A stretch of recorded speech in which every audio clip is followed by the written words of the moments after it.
G'day and welcome to another episode of Kiwi Car Life. And I just bought a Subaru BRZ for $7,000. So how did I manage to get this iconic sports car for so little? Well, as I usually do, I keep an eye on Turner's damaged auctions for any cool cars that pop up with a few small issues. This one naturally caught my eye, but it stated in the description that there was a rattle in the engine.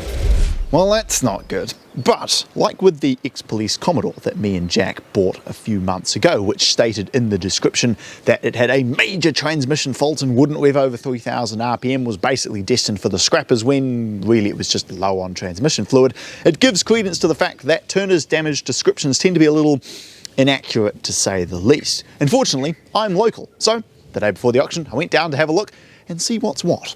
After starting the engine with a jump pack, it sounded pretty okay.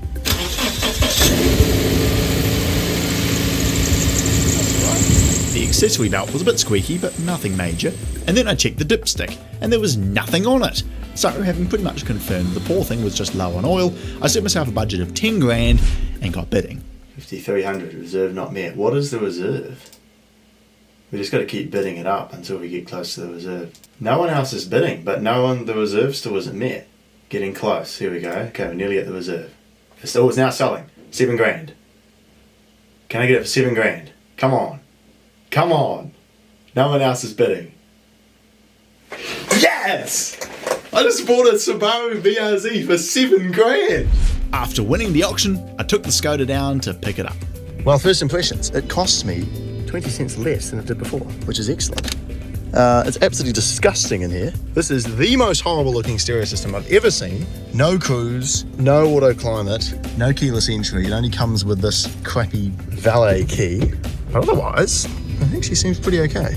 And then I immediately drove it around the corner where I topped it up on oil, which conveniently cleared the engine light too, and then I drove it home. And here it is. So what else is wrong with it? Well, now that the oil's topped up, even though the fan belts are still squeaking a little bit, the mighty 147 kilowatt and 200 newton meter FA20 2-litre flat 4 engine is running just fine.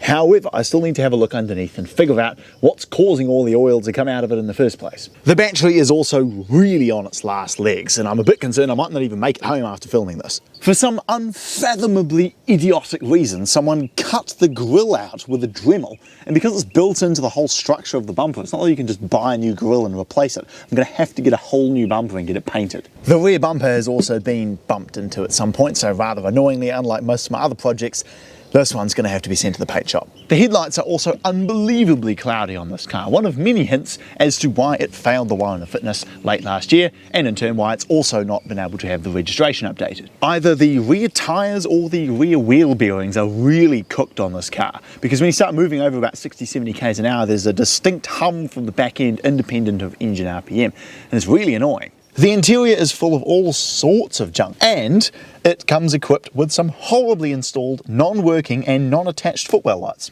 Excellent. It's also covered in my most hated car modification: stickers. No, they don't look good, and no, they definitely don't add 10 horsepower. The tints are also horribly installed with a massive strip around the edge and far too dark to pass a warrant of fitness. And it only comes with this awful valet key with no buttons on it, and because it doesn't have central locking from the door, you have to manually lock the passenger door every time you get into it. So I'm going to have to get myself a new key. Now let's find out if the battery's strong enough to still start this thing. So the first job, as usual, was to get the car legal. I decided to do what I could first before sending it down to my mechanic Jack. The stickers, thankfully, were fairly easy to remove, as were the horrendously dark tints. I continued de-pimping it by cutting out the awful footwell lights and getting a proper key with buttons made at Rocky Locks. I searched and searched to try find a used bumper, but having not found anything, in the end I decided to just buy and paint a new one. I picked it up from my local Subaru dealer in the Skoda and took it down to Wellington Panel and Paint, and a few days later I had a fresh new bumper ready to install. The old one was barely even held on, as most of the clips underneath were completely missing, so with the bracket that holds it to the crash bar removed, it basically fell right off the front of the car. I don't know about you, but that's not the same colour. Despite the paint job not being an identical match, I swapped the badges, grills and number plate over and then set about reinstalling the new one. Annoyingly though, I wasn't quite able to get it all back together because the side marker light fell out of the old bumper while on the motorway and smashed around in the wheel arch. A GT86 just drove past, he was laughing at me because my friggin' indicator's fallen out again. And of course the old bumper no longer had the towing eye cover either. Not only was it $55 just for a little bit of plastic, but it was ex-Japan too, so that'll probably arrive long after this video goes live. While in Auckland, I picked up some used rear tyres, as the ones on the car were getting a bit low, and with my confidence of a WAF pass brimming, I took it down and got Jack to also refurbish the headlights, replace the rear tyres, do a service and a wheel alignment, and it failed. Turns out the hum from the back end is not the old rear tyres as I initially thought, it's actually the rear wheel bearing. It also failed on a couple of bulbs, but the good news is Jack took a look underneath and there didn't appear to be any oil leaks to speak of, and it's not really burning any either because there's no blue smoke coming from the exhaust. So now that it's got some fresh oil in it, I'll monitor the level and make sure that it doesn't go down an alarming amount over the next few thousand Ks to confirm that the engine is definitely good to go. So now it's time to replace the wheel bearing. Fortunately, the design of the bearing on this one is such that it comes out as a whole unit rather than needing to be pressed out like other cars. So after taking off the wheel, the main hub bolt, brake caliper, brake rotor and parking brake assembly, the old rusty wheel bearing came right out. And then I set to installing the new one and everything after that in reverse order. And after putting some new number plate bulbs in and the side marker light that I got from Subaru, finally the BRZ passed the Warrant Fitness and was ready to be driven on the road again. So now that the BRZ is mechanically sorted, it's time to take it for a shakedown run to make sure there were no other underlying issues. And what better place to do that than by taking it where this car was meant to be, on track. There we go, let's see what the BRZ can do. There it is, across the line. It's 165 k's an hour, hard on the brakes, turn it in. Right to the outside, and then flat through here, turn it in, right braking,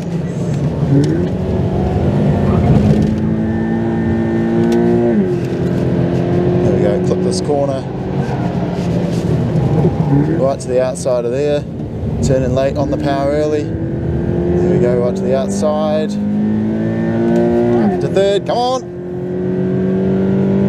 He's got more power than me on the straights, but we're holding our own through the corners. Yeah. And super late braking. Braking late. Turn in, hit the apex. There we go, right on the power. Come on BRZ, it's so slow. 130, 140, 150, 160. That's all she got. To think my ISF I could get 200 on the straight and this thing only gets 160 just shows the immense difference in performance. There we go, if I can do less than 1 minute 30 I'd be happy. And across the line, what was the time? 128. Yeah. That's good. I think 128, that's about as good as we're going to get. Oh my gosh, why is he's over braking so much? Right, get him on the outside. Now, for goodness sake, I hate it when people do this. Right, slipstream him as much as possible. Come on. Dive him under braking.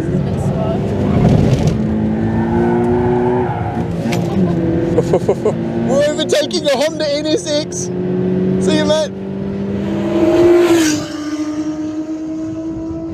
Come on, man, you're getting beaten by a BRZ with like half the power here. Come on, son, get out the way, mate. You're too slow. Come on. Come on, move out the way. This BRZ's doing good. It's doing great. Here we go, come on. Come on, come on. Yes, the flat 4 is beating the rotary. See you, mate.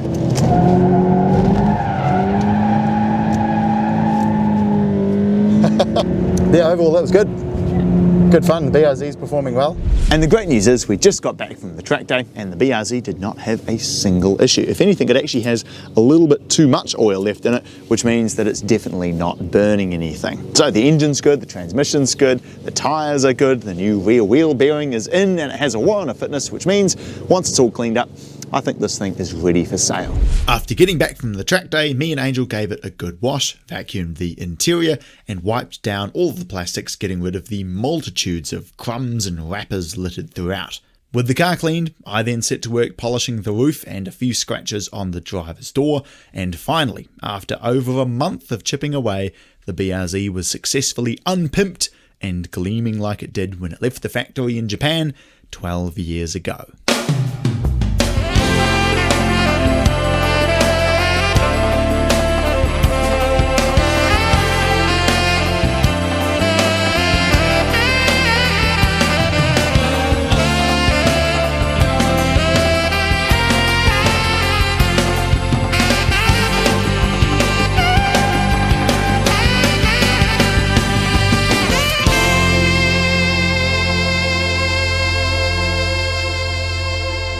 The BRZ is complete.